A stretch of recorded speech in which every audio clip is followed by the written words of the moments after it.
So tonight I'm doing leftovers. I actually love leftovers. Leftovers are amazing. They're a home cooked meal that you don't have to cook. Like, I make food just to have leftovers later. And since yesterday I had stir fry, I've got some leftover rice, so I'm doing curry, leftover curry, the best kind, the kind you don't have to cook right now. So, and speaking of leftovers, I thought that I would read a classic poem by W.B. Yeats. So that's such a harsh thing to say, but he's an interesting figure. Very, I don't know, conflicted soul, I suppose. But what few people probably know about him, we all recognize some of his poems, but he was like the original 40-year-old virgin. So he's in love with this woman, Maud Gonne, and I don't know, she really just kind of led him on for a long time. Like, he fell in love with her young, and he proposed 3 times to her, and she declined each time. She was an Irish nationalist and felt like, I don't know, he wasn't feeling the movement strong enough for her. So she ends up married to another guy, and it gets worse. So she marries this other man. The marriage is a disaster. They divorce. This is like decades later. They finally consummate their friendship. After she divorces her husband, she meets Yeats, and they consummate their relationship.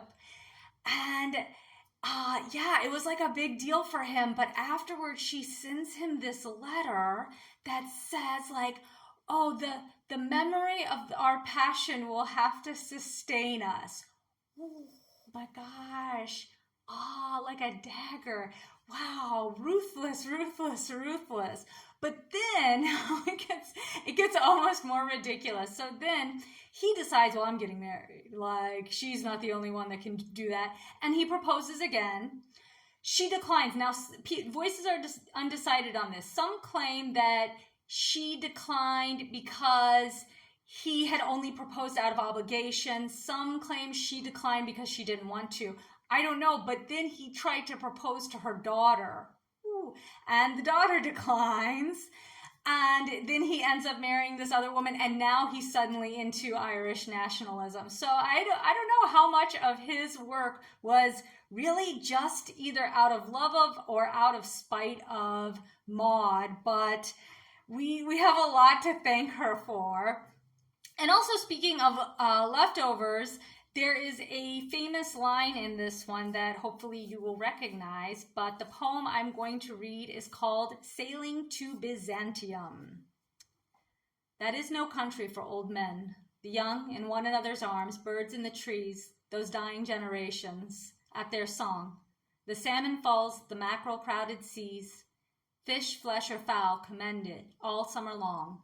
Whatever is begotten, born, and dies, caught in that sensual music all neglect, monuments of unaging intellect.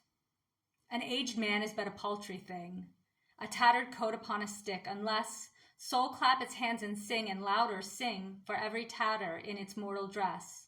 Nor is there singing school but studying, monuments of its own magnificence.